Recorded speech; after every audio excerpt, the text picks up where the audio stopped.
Përshëndetje dhe mirë se vini në Podcast. Sot do flasim për një temë tepër të rëndësishme, ku shmbron fëmijët kur familja nuk mundet, shkolla nuk di dhe kur shteti vonon. Fëmijët jetim, familje në gjendje të ulët ekonomike, të mitur të komuniteteve të ndryshme, fëmijë me aftësi ndryshe, të gjithë kanë të drejtë në ndihmën juridike falas. Çfarë ofron mbrojtja juridike fëmijëve në Shqipëri dhe rolin që luan ndihma juridike falas në garantimin e të drejtave të tyre?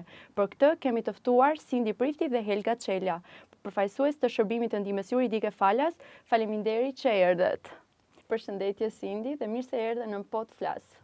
Përshëndetje dhe faleminderit për ftesën. Faleminderit juve, përshëndetje Helga dhe mirë se erdhët. Atëherë të nisim me një pyetje bazike. Çfarë është ndihma juridike falas? Drejtoria e ndihmës juridike falas është një institucion në varësinë të Ministrisë së Drejtësisë, ngritur mbi ligjin 117 të 2017-s.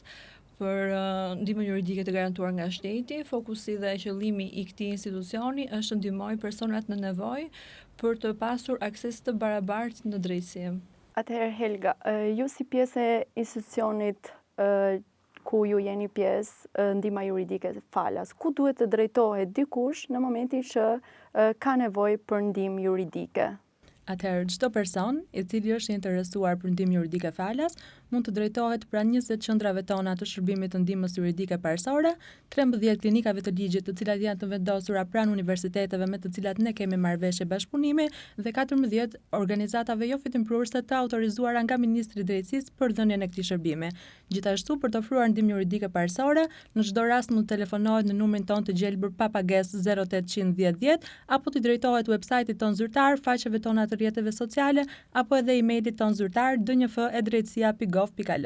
Sindi, si mund të përfitojë një i mitur ndihmën juridike falas? Cilat janë hapat që ai duhet të ndjeki konkretisht? Atëherë, ndihma juridike falas fillimisht drejtohet pra një organizate jo fitimprurëse, pra qendrave të shërbimit, të cilat ndodhen në 20 qytete të Shqipërisë, ose pra një klinike ligji ku asistojnë dhe studentët. Ndihma juridike ndahet në parësore dhe dytësore. Fillimisht pranë këtyre qendrave, klinikave, OJF-ve, merr ndihmën juridike parësore, e cila është informacioni, orientimi parësor, të cilit i bëhet këtij personi. Me marrjen e informacionit parësor, orientimit, mund të lindë nevoja për përpilimin e një shkrese, të cilët asistohet nga punojësit tanë ose punojësit pranë organizatave jo fitimprurëse. Më pas, nëse lind nevoja për t'ju drejtuar gjykatës për një proces gjyqësor, asistohet me aplikimin e ndihmës juridike dytësore. Ndihma juridike dytësore është marrja e një avokati falas, pa pagesë, si dhe përjashtim nga taksat dhe shpenzimet gjyqësore.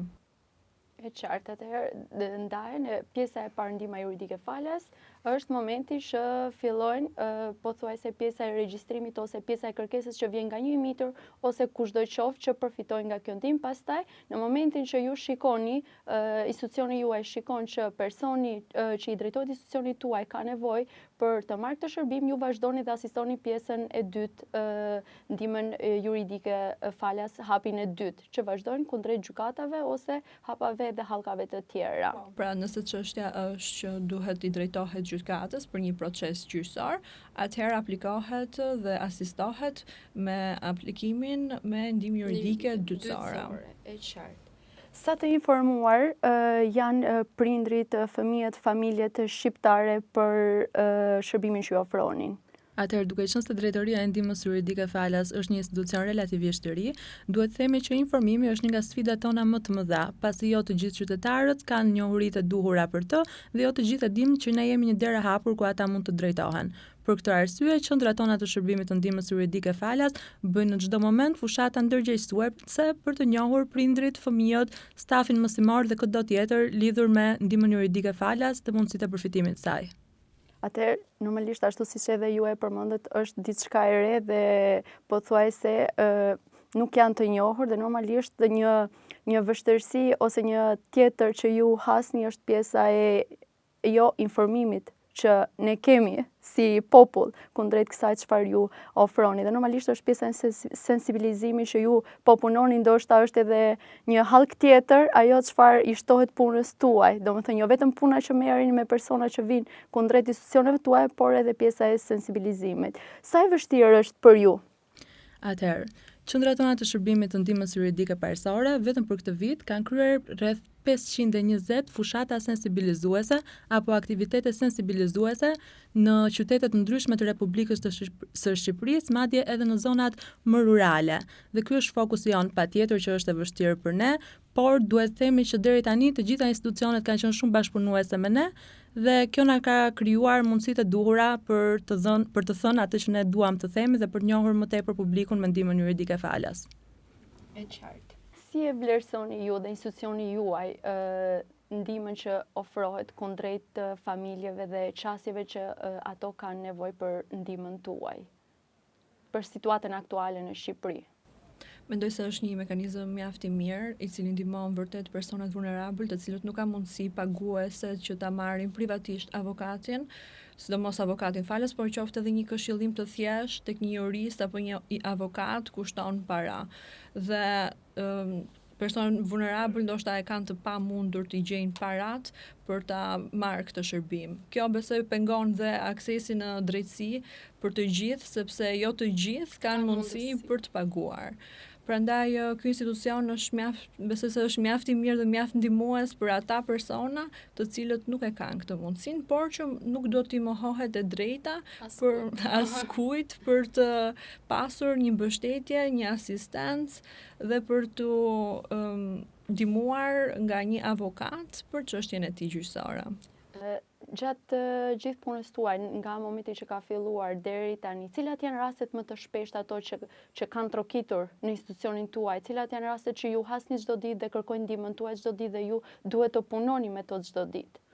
Rastet më të shumta janë të natyrës civile.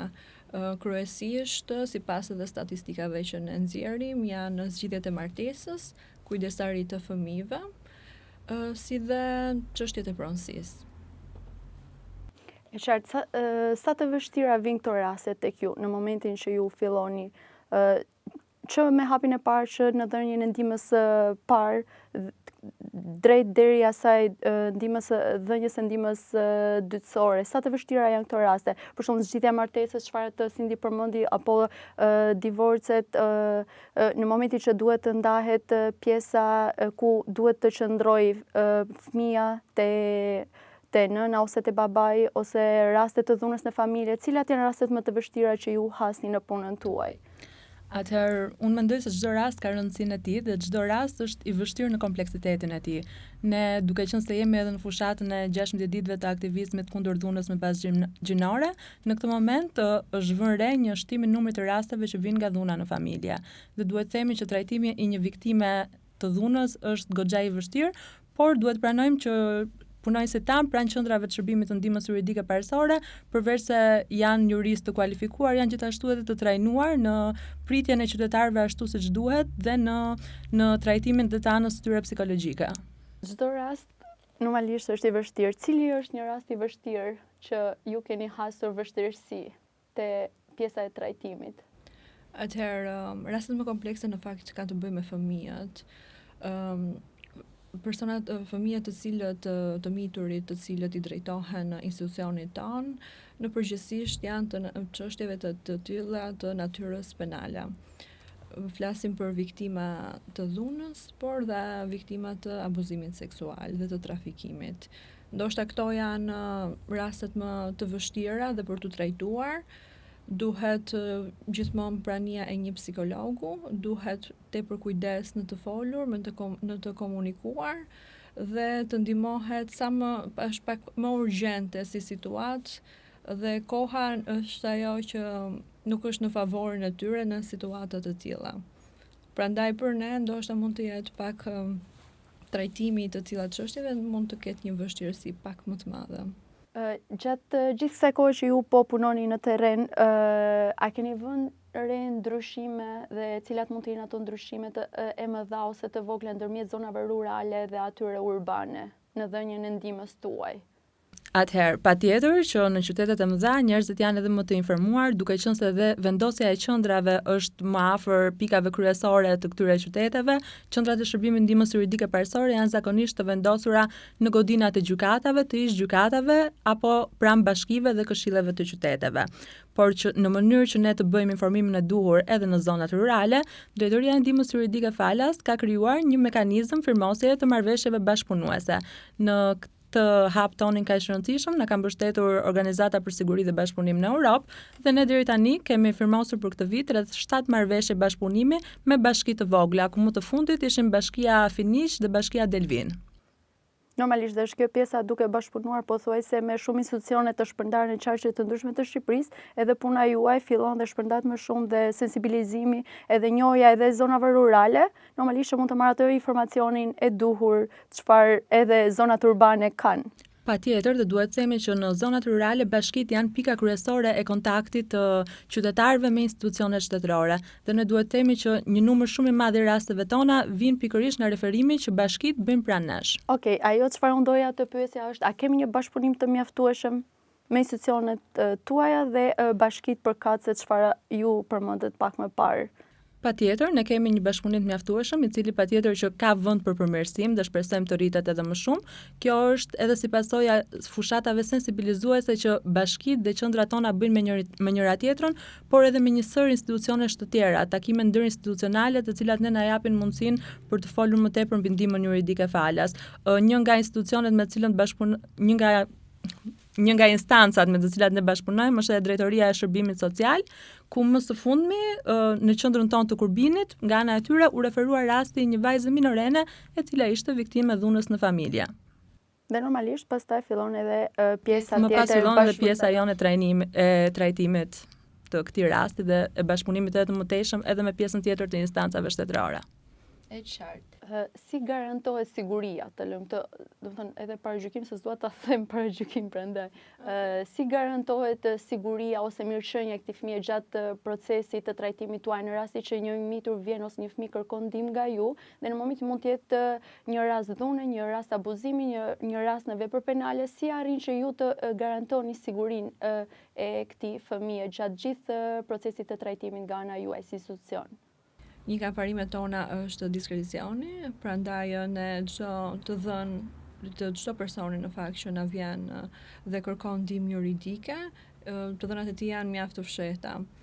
Gjithashtu ne kemi bashkëpunim me goxha shoqata për mbrojtjen e grave, të miturve, të dhunuar, ku ofrojnë dhe strehim dhe na asistojnë me ndihma të tjera, të cilat mund të ketë nevojë ky i mitur. Në momentin që mund të kemi një referim nga zona rurale, nga bashki të ndryshme në Shqipëri, a ndodh që mund të vi ky referim me vonesë për shkak të procedurave, për shkak të kohës, mund të ketë vonesë në kohë, jo për shkak të neglizhencës së institucion, por për shkak të procedurave të ndryshme? Atëherë zakonisht edhe për shkak të mekanizmit të referimit që ne kemi ngritur, por edhe për shkak të vendodhjes strategjike të qendrave tona të shërbimit, nuk kemi patur raste të tilla që një rast të na jetë referuar me vonesë apo të kemi pasur problematika që lidhen me pjesën e bashkëpunimit ndërinstitucional. Zakonisht ne rastet na referohen në kohën e duhur dhe pothuajse gjithmonë kemi mundësinë për të vepruar nga ana jonë dhe për të bërë zgjidhjen më të mirë për qytetarin. Në kohën e duhur normalisht, duke qenë atë çfarë ju dhe përmendet, është ajo pjesa duke qenë që çdo instancë bën punën e saj, normalisht që çdo gjë atëherë mund të përfundojë në kohën e duhur ose mund të arrijë referimin në kohën e duhur kur drejt në institucionin tuaj. Cilat janë sfidat më të mëdha, të cilat ju hasni çdo ditë në punën tuaj?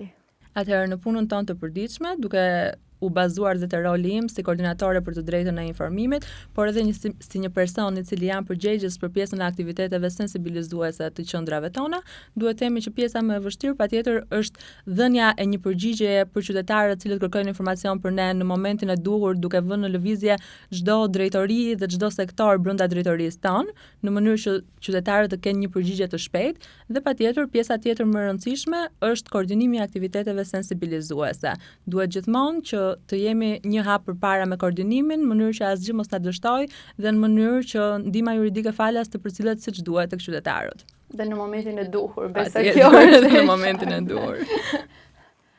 Po në pjesën tuaj, cila është ajo vështirësia? Një nga sfidat tona është edhe krijimi i një besueshmërie tek qytetarët. Duke qenë se është një shërbim i cili jepet falas, ndonjëherë ka pikpyetje nëse avokatët të cilët do trajtojnë çështjen e tyre, a janë të përgjegjshëm, a janë do t'ja marrin dhe do t'ja çojnë çështjen deri në fund, dhe këto janë çështje të cilat personat i bëjnë që të ngurojnë dhe të vinë dhe të kërkojnë ndihmë pranë nesh.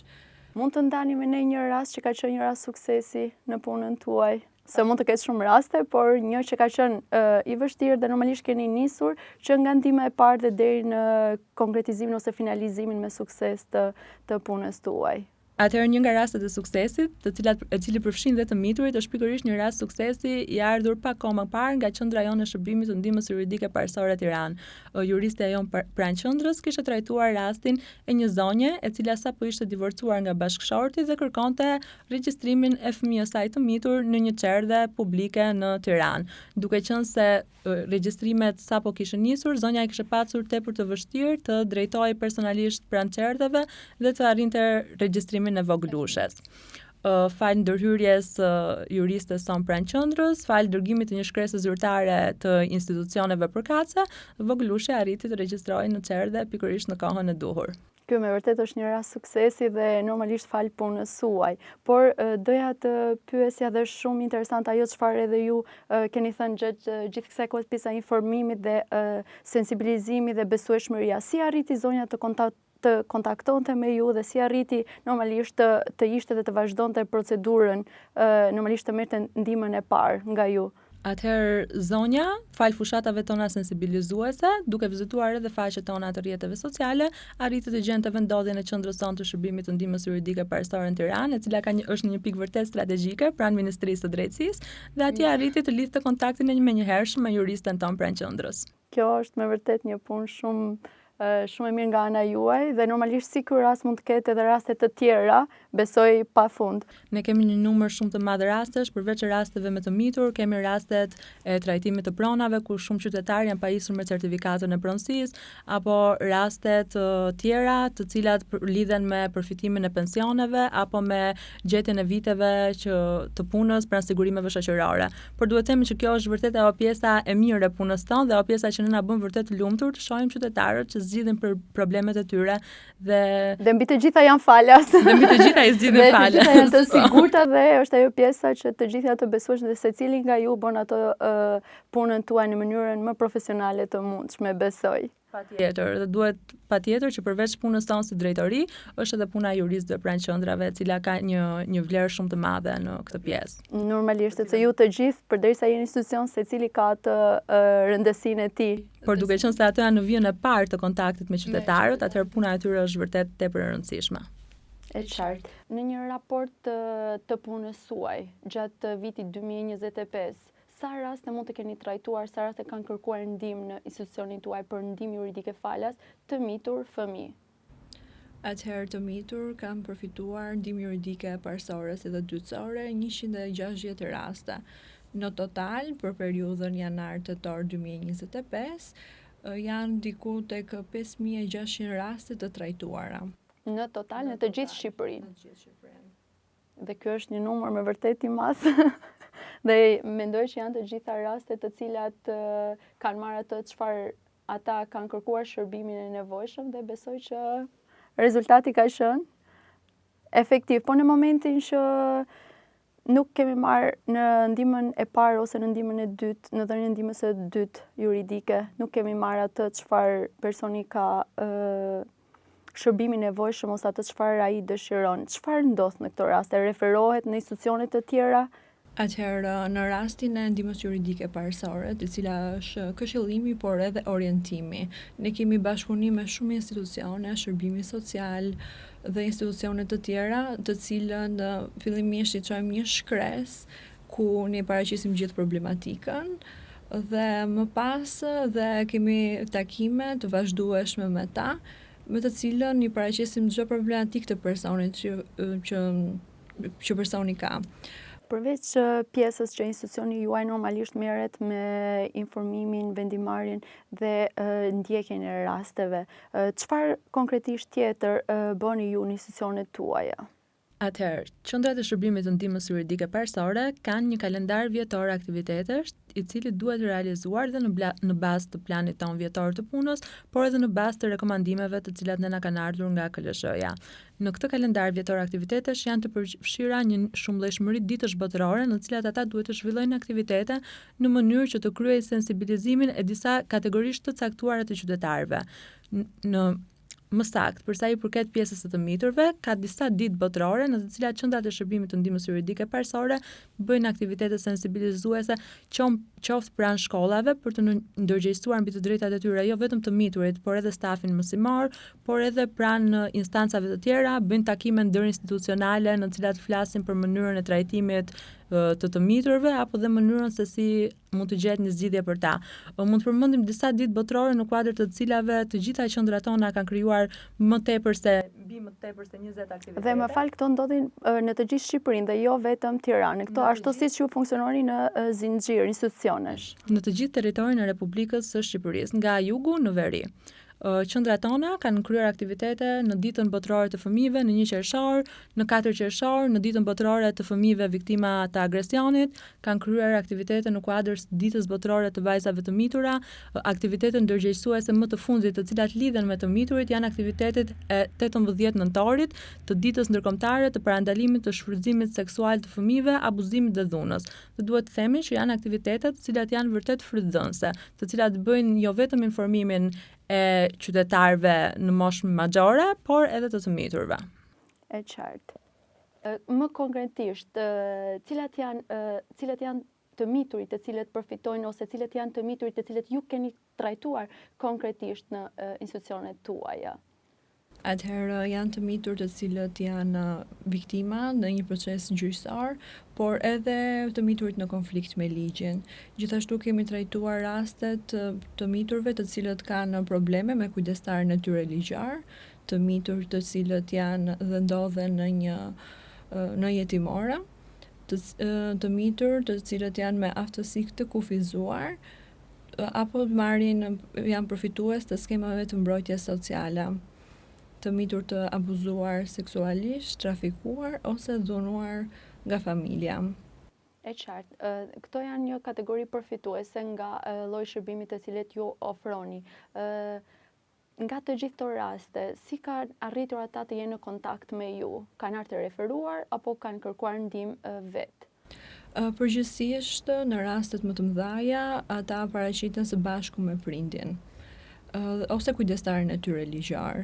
Janë të pakta raste të cilët marrin informacion nga këto fushata sensibilizuese, aktivitetet që ne zhvillojnë dhe paraqiten vetëm. Ose na kanë ndodhur dhe raste që gjatë aktivitetit na kanë kapur veç disa student apo disa nxënës dhe na kanë treguar problematikën e tyre duke na pyetur se si mund të na ndihmonin. Dhe nuk kanë kërkuar ndihmën tuaj. Kanë kërkuar ndihmë. Dhe pastaj si ka funksionuar kjo pjesa?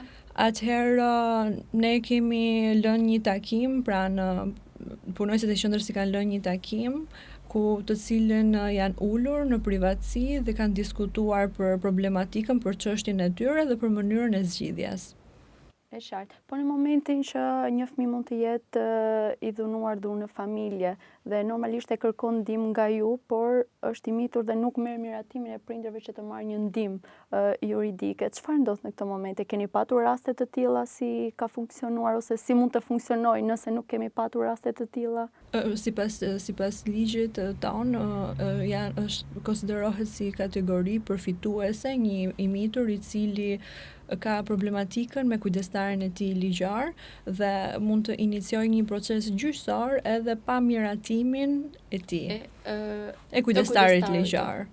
Prandaj neve nuk është e nevojshme, edhe pse është i mitur, nuk është e nevojshme të marrim një miratim nga ai për të iniciuar dhe një proces gjyqësor kundër tij. Dhe sigurisht që Fillon trajtimi i rastit dhe jepet, është përfitues i ndihmës juridike. Duhet themi që edhe në kuadër të bashkëpunimit që ne kemi me institucione të ndryshme, rastet që janë viktima të mitur, viktima të dhunës në familje, zakonisht ne na referohen dhe nga policia e shtetit. Qartë, normalisht duke bashkëpunuar me të gjithë institucionet përkatëse dhe vinë drejt për së drejt ajo pjesa e referimit, domethënë të rasteve që ka nevojë për referim. Duke u nisur nga gjithë ajo kategoria çfarë ju përmendet, po të mitur të cilët janë në raste të bullizmit. Keni patur, keni punuar me raste të tilla, çfarë ka ndodhur? Ne kemi pasur raste, ka qenë një nxënës në qytetin e Tiranës. Kemi marrë në trajtim rastin dhe e kemi filluar duke i nisur fillimisht një shkresë të Ministrisë Arsimit për problematikën, sigurisht edhe kemi bërë një kontakt dhe me shkollën, mësuesit, drejtorët, në mënyrë që ta zgjidhin këtë si problematikë.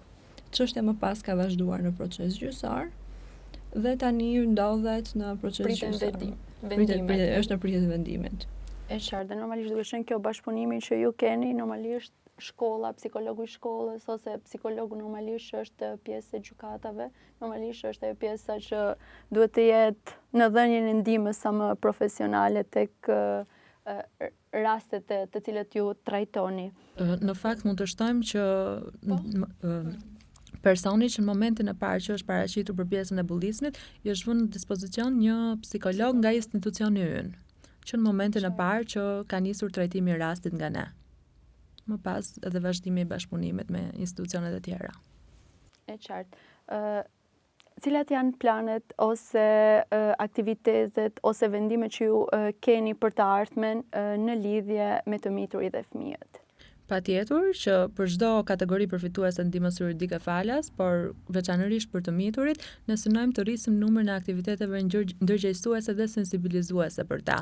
Pra mos të shkojmë dhe mos të kontaktojmë vetëm shkollat në qytetet kryesore apo institucionet kryesore, por të shkojmë në çdo zonë të bëjmë një informim edhe më të plot. Patjetër që duhet kemi edhe një plan, do të kemi për këtë një plan edhe të mirë detajuar në kohën e vijim. E qartë. Dhe edhe një herë normalisht për sensibilizim dhe informim, numri juaj telefonit?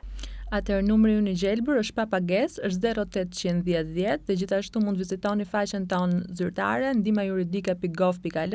Ne mundeni gjithashtu të na gjeni në rrjetet tona sociale në Facebook dhe në Instagram dhe nëse dëshironi për një trajtim edhe më personal të çështjes tuaj, drejtohuni pranë emailit tonë dnjf@drejtësia.gov.al. Faleminderit. Një këshill për të gjithë ata që mund të përfitojnë ndihmë juridike falas, cila do ishte ajo? Për të gjithë personat të cilët ka një problematik momentalisht ligjore, të cilët nuk kanë mundësi dhe ose aftësi paguese, mos të ngurojnë të na kontaktojnë dhe ose të paraqiten pranë qendrës së shërbimit të ndihmës juridike, e cila ndodhet kudo nëpër qytetin e Shqipërisë. Sepse çdo gjë është falas dhe çdo gjë është konfidenciale dhe çdo gjë është profesionale, kështu që çdo njeri mund të drejtohet pranë institucionit. Dhe sepse çështja e tyre ndiqet hap pas hapi, si nga punojësit e qendrës, si dhe nga avokatët, të cilët kemi lidhur marrëveshje. Faleminderit. Ndonjë gjë të fundit për të shtuar normalisht për institucionin tuaj i cili jep një ndihmë pothuajse gjatë gjithë vitit dhe në të gjithë Shqipërinë, cila do ishte ajo çfarë ju mund të kërkoni nga qytetarët e cilët ata kanë nevojë për ndihmë? Atëherë, besoj se siç tha edhe kolegja ime, të mos hezitojnë dhe të drejtohen pranë nesh. Drejtësia vërtet mund të jetë pa kosto dhe ne jemi shembulli më i mirë i saj. Faleminderit shumë që ishi sot të pranishme në këtë episod të Po të flas dhe normalisht çdo gjë ishte për fëmijën, të mitur dhe të gjithë ata që mund të përfitojnë shërbimet tuaja. Faleminderit.